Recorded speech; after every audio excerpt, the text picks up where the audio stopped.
자, 내가 잘났다, 네가 못났다. 이 산불이 왜 정쟁 대상이 되는지 저도 참 안타깝습니다.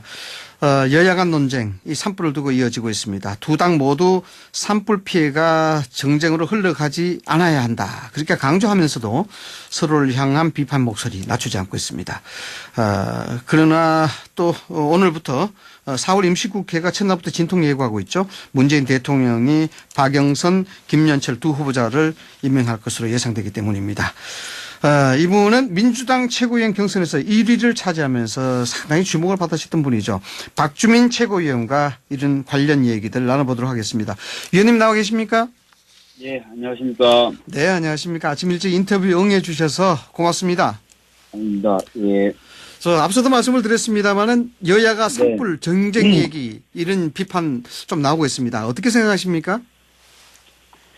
사실은 이제 산불 관련돼서 굉장히 좀 빠른 속도로, 진압을 했던 부분이 여러 가지 제도 개선이 그동안 있었기 때문이거든요. 네네. 그래서 이제 앞으로는 좀 더, 관련된 제도 개선들이 더 이루어질 필요가 있는데, 네.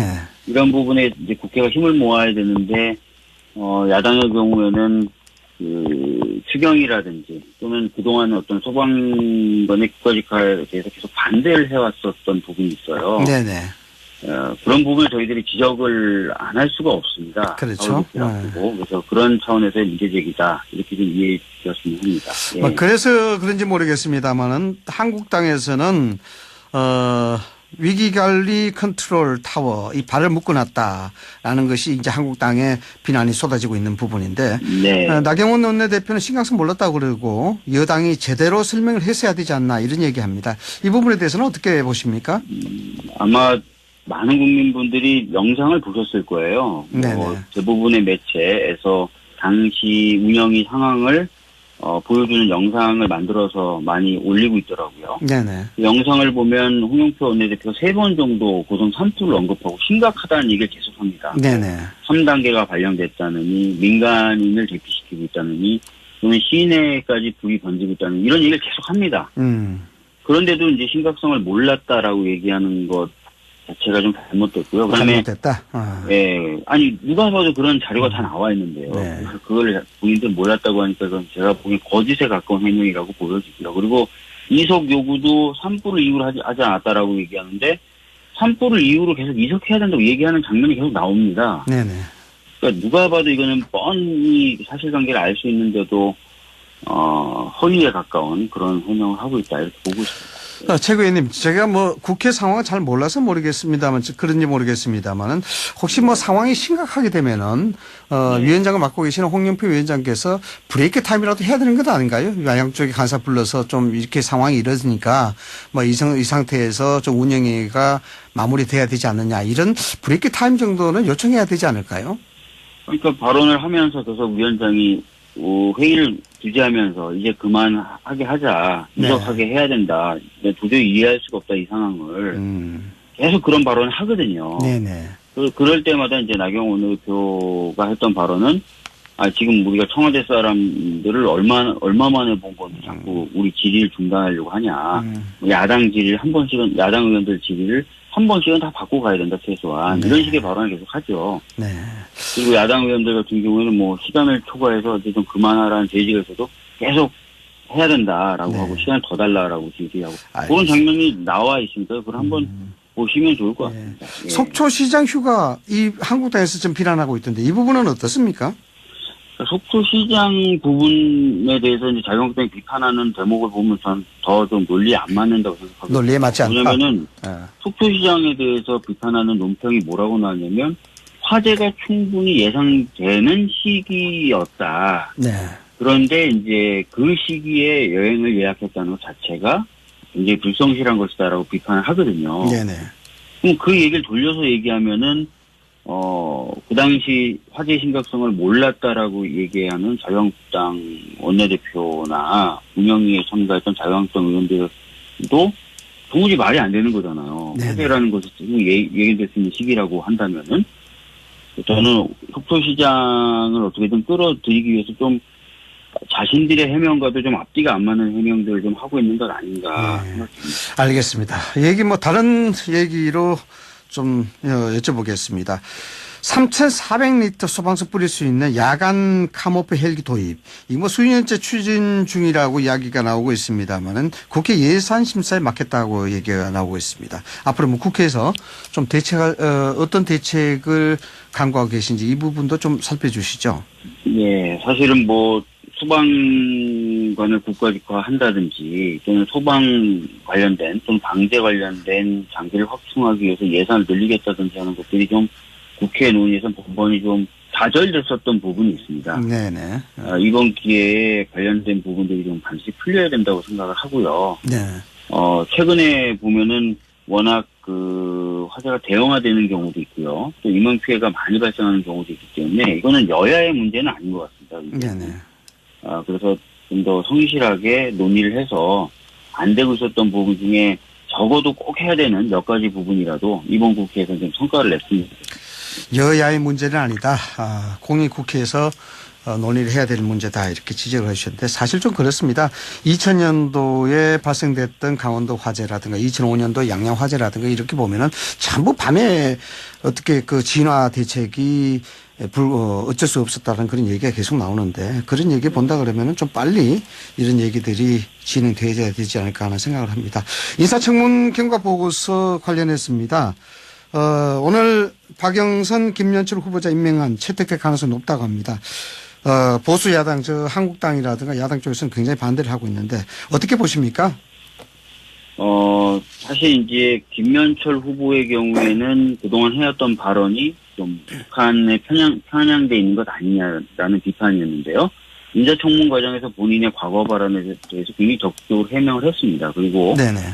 박영선 후보자의 경우엔 자료 제출이 부실했다라는 부분 하나하고, 네. 그다음 황교안 당시 법무부 장관, 예전 법무부 장관, 법사위원장 할 때 박영선 후보가 네. 관련돼서 또 비마기 관련된 어떤 그 이야기가 그 당시 이미 이제 나눠졌다라고 얘기했더니 그게 오히려 또 뭐 정치자금법 위반 소지가 있다, 뭐 이런 식으로 지금 공세를 취하고 있는 거 아닙니까, 야당에서? 네네. 근데 이제 지금 얘기 들어보셔도 김현철 후보는 좀 본인의 발언에 대해서 적극 해명을 좀 했고, 박영선 네네. 후보자의 경우에 사실은 이제 황교안 후보를 공격했다는 것에 대한 어떻게 보면 약간의 보복성이 있는 것 아니냐, 네네. 이런 느낌이 좀 들고요. 자료 제출 부실 관련돼서는 예를 들어서 뭐 여성이면 좀 가지고 숨기고 싶은 어떤 여러 가지 그런 것들을 자꾸 요구했다는 거 아니에요. 네네. 그런 부분에 대해서는 충분히 저는 납득 가는 자료 미제출이라고 생각하거든요. 그래서 네네. 이런 부분을 정치적인 공세로만 바라보지 말고 두 분이 과연 해당되는 분야에서 전문성이라든지 이런 걸 얼마나 갖고 있느냐를 가지고 좀 판단을 해주셨으면 좋겠습니다. 네. 전문성이라든가 그 관련성에 대해서 얼마 정도 자격이 있는가 이 부분을 좀 따져봐야 된다는 말씀이신데, 네. 청와대 조국 수석 또 조현옥 인사수석 교체 없이는 국회 협조 없다, 이 자유한국당의 입장인데요. 청와대나 여당이 소위 말하는 조조수석을 지키려는 그 이유 뭐라 보십니까? 첫 번째는요, 현재 이제 인사검증 시스템에 대한 문제 제기를 야당에서는 많이 하시는데요. 네. 그 부분에 있어서는 청와대에서도 일정 정도 해명을 했지만, 네. 어떤 시스템 자체가 조금 현재 어떤 상황이나 이런 부분하고 안 맞는 부분이 있습니다. 예를 들어서, 네. 신상에 대한 자료를 얻는 방법이 후보자의 말, 그리고 공적 기관에 대한 확인, 네. 그 다음에 여러 가지 공식적으로 나와 있는 기록에 대한 검토 세 가지 이루어지지 않습니까? 네네. 이 세 가지로는 고를 수가 없거나 확인할 수가 없는 부분이 있는 거고, 또 네. 7대 기준을 선정했지만 이 7대 기준이 계속 강화되어 와서 7대까지 왔지만 이 7대 기준 자체도 좀 허술한 부분이 있다는 거예요. 예를 들어서 재산의 불법적 증식이 7대 기준에 들어가지만 편법적이거나 또는 도덕적으로 봤을 때 비난 가능한 재산 증식은 거기 기준에는 또 포함되지 않아요. 그러니까 네네. 그런 식으로 기준 자체가 약간 허술한 부분이 있습니다. 그래서 시스템을 먼저 좀 바꿀 필요가 있다. 인적인 쇄신보다도 이런 네. 평가가 하나 나오는 거고요. 또 조국 민정수석의 경우에는 한참 정부가 지금 추진하고 있는 공수처라든지 검경 수사권 조정 같은 개혁 과제, 처리해야 될 개혁 과제들이 지금 있는 상황입니다. 그러다 보니까 그런 부분에 대해서 좀 저희들이 차단하는 것이죠. 네, 최고위원님, 제가 어떻게 생각하니까요. 사실 이게 조현옥 수석이라든가 조국 민정수석, 뭐 도덕성 논란이라든가 이런 것 때문에 지금 뭐 경질해야 된다, 하지 말아야 된다 이런 논란이 있는 게 아니고, 지금 최고위원님 말씀을 들어보면은 검증 시스템에 사실 문제가 있었다. 본인들이 하기가 불가항력적인 부분이 있었다. 이렇게 얘기하시는 것 같은데, 어쩌면은요, 청와대에서 이 검증 시스템을 이렇게 문제가 있도록 놔둔 것도 문제 아닙니까? 지금 말씀드렸던 것처럼 검증 기준 같은 경우는 계속 강화돼 오고 있는 상황이고 추세입니다. 네. 그리고 이제 검증 관련된 정보를 획득하는 방법도 좀 바꾸려고 고민하고 있는 과정이고요. 그러니까 네네. 과거보다는 기준 같은 경우도 강화되고 좀 더 강화된 시스템을 하려고 하는데 아직까지 그 속도가 좀 나지 않고 있는 부분, 뭐 그런 부분은 굉장히 좀 아쉬운 부분이 있는 거죠. 네, 알겠습니다. 자, 이해찬 대표가 지난 5일 최고위원회에서 네. 앞으로 3년 이 상황 그대로 갈 수 없다. 아주 좀 의미 있는 얘기를 하셨던 것 같은데 당청 관계 변화 예고했습니다. 지지율도 대통령의 지지율이 조금씩 하락하고 있다고 보는데 당청 관계 어떻게 설정해야 될까요? 사실 이제 이해찬 대표님이 지금 이대로 갈 수 없다라고 얘기했던 부분은 당청 관계의 핵심적인 초점에 맞춰 있는 것이 아니라요. 그 전에 이제 저희 최고위원들이 얘기했던 부분이 있는데 뭐냐면은, 이번 이제 보궐선거 때 다녀보니까 민생이나 경제에 좀 주력해달라라는 주문이 굉장히 많았고요. 네네. 두 번째는, 어떻게 보면 너희들도 똑같다. 더불어민주당도 똑같다. 네네. 다른 정치 세력과 똑같다라는 평가를 굉장히 많이 들은 거예요. 그리고 네. 또 그런 이야기를 또 대표님께 최고위원들이 많이 전달해서 그래서 그런 부분, 경제나 민생에 좀 더 집중해야 되고, 다른 정치 세력과는 좀 다른 국민 눈높이에 맞는 어떤 그런 모습을 보여주는 것. 이런 것들이 좀 방점이 찍혔던 이야기셨거든요. 그래서 앞으로 내년 총선까지 이런 모습들 좀 계속 보여야 된다. 각오를 해서 정말 제대로 보여야 된다. 이런 취지의 이야기였습니다. 네. 이해찬 대표도 여러 가지 논란이 있긴 있었습니다만은 20, 30년 집권론을 이야기했고 또 최근에 그저께인가요? 손혜원 대표는 SNS상에 이해찬 대표를 직접적으로 꼰대 이런 형태로 비유하기도 했는데 말씀을 들어보면 큰 어떤 균열이나 이런 건 없을 것 같은데 그러나 일반적으로는 내년 총선 앞두고 결국 총선에 승리하기 위해서는 당과의 관계를 재설정해야 된다 이런 얘기가 많거든요. 이런 부분도 똑같은 맥락에서 좀 해석을 해야 될까요? 어떻게 해석을 해야 될까요? 당과 청와대가 보다 긴밀히 좀 얘기를 하면서 네네. 정책 관련된 부분을 좀 더 세밀하게 다듬는다. 이거는 원래부터 계속 해오려고 했던 거고 네네. 그런 부분에 대해서도 저희들이 계속 당연히 신경을 써야 되는 거고요. 네네. 그다음에 아까 말씀하셨던 것처럼 좀 너희들도 사실은 다 똑같은 사람들 아니냐라는 네네. 평가를 좀 안 받기 위해서 굉장히 도덕적이고 그다음에 헌신적이고 열심히 하는 모습을 또 보여드릴 필요가 있어서 네. 전면적으로 저희들이 그런 방향에 맞춰서 좀 고민을 하고 네. 내용을 만들어내려고 하고 있습니다. 네, 알겠습니다. 4월 임시국회 역시 선거제 개편안 패스트트랙 이게 가장 큰 화두가 될 것 같은데 민주당에서는 홍영표 원내대표 임기가 얼마 남지 않았다. 그래서 합의 쉽지 않을 것이다. 이런 전망이 있습니다. 이 부분 어떻게 보십니까? 이제 원내대표의 임기가 이제 얼마 남지 않은 부분은 확실히 있죠. 네네. 그렇지만 지금 저희들이 패스트트랙으로 통과시키려고 했던 선거법이라든지 네. 국적법, 공중수권 조정 같은 경우에는 수차례 의총을 통해서 의원들의 의사를 모아놓은 거예요. 그래서 원내대표가 교체된다고 해서 바로 어떤 협상의 동력이 상실될 거다라고 보지는 않습니다. 그리고 이번 보궐선거 이후에 이제 아마 각 당이 자신들의 어떤 문제점이나 한계를 점검하면서 오히려 좀 개혁적인 입법의 속도가 좀 날 수도 있다라고 저희들은 보거든요. 그래서 4월에서 한번 다시 좀 힘을 모아봐야 된다. 이런 지금 얘기를 하고 있는 상황입니다. 4월에서 좀 민주당도 같은 뜻을 같이 하는 야당과 힘을 같이 한번 모아보겠다. 이렇게 보시는가. 네. 예. 지금 민평당, 정의당 공동교섭단체 구성 놓고 지금 신경전 벌이고 있다고 보는데요. 만약 제3지대 구성된다면은 민주당이 어떻습니까? 득입니까? 실입니까?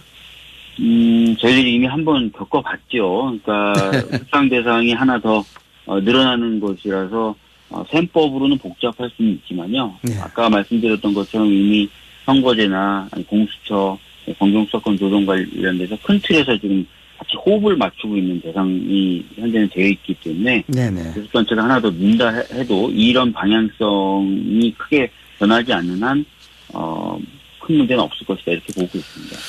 자, 다른 얘기입니다. 한국당의 특검 카드, 이 김학의 전 차관 수사 때문에 그런데요. 의원님께서는 뭐 꼼수라고 이야기하셨는데. 네. 왜냐면은 그 법을 보시면요. 네. 특검 임명을 누가 하게 돼 있냐면 자유한국당과 바른미래당이 합의해서 특검을 임명하게 돼 있어요. 네네. 근데 아시다시피 지금 가장 큰 의혹, 김학의 전 차관에 대한 의혹 중에 가장 큰 의혹을 받고 있는 사람이 자유한국당 소속 곽상도 의원하고 자유한국당 대표인 황교안 대표입니다. 네네. 그러니까 가장 큰 의혹을 받고 있는 사람들이 특검을 임명하겠다라고 하는 상황이 과연 이게 수사를 위한 특검인가 이런 네네. 의심을 가질 수밖에 없죠. 예. 네. 3월에 그 임시국회 마지막 날에 일하는 국회법이 통과됐죠. 이 법 맞습니다. 때문에 이제 법률안 심사 매월 2회 이상 실시해야 된다고 하는데 정쟁 계속되면은 빈승국회 또 비난 나올 것 같은데 4월 국회 좀 기대를 한다면 어떤 걸 기대해야 될 것 같습니까? 방금 말씀하신 것처럼 이제 국회법이 개정됐다라는 것은 국회에 요구되는 기준이 좀 더 높아졌다는 뜻이 됩니다. 네네. 그래서 과거처럼 빈손으로 또는 아예 회의조차 안 잡히는 형태가 된다면 비난이 굉장히 더 세지겠죠. 네네. 그런 것들을 저희들이 인식할 수밖에 없고 그렇기 때문에 좀 더 한꺼번에 확 바뀌진 않을지라도 좀 더 좀 생산적인 국회가 되지 않을까 이렇게 기대해 보고 있습니다. 네, 가뜩이나 산불 때문에 민심도 좀 어수선해지고 강원도민들의 피해도 커지는데 좀 국회가 말끔하게 정쟁 좀 뒤로 미루고 이런 합의하는 그런 모습, 좋은 모습 좀 보여줬으면 좋겠습니다. 지금까지 박주민 민주당 최고위원과 같이 했습니다. 오늘 말씀 감사합니다. 예, 감사합니다.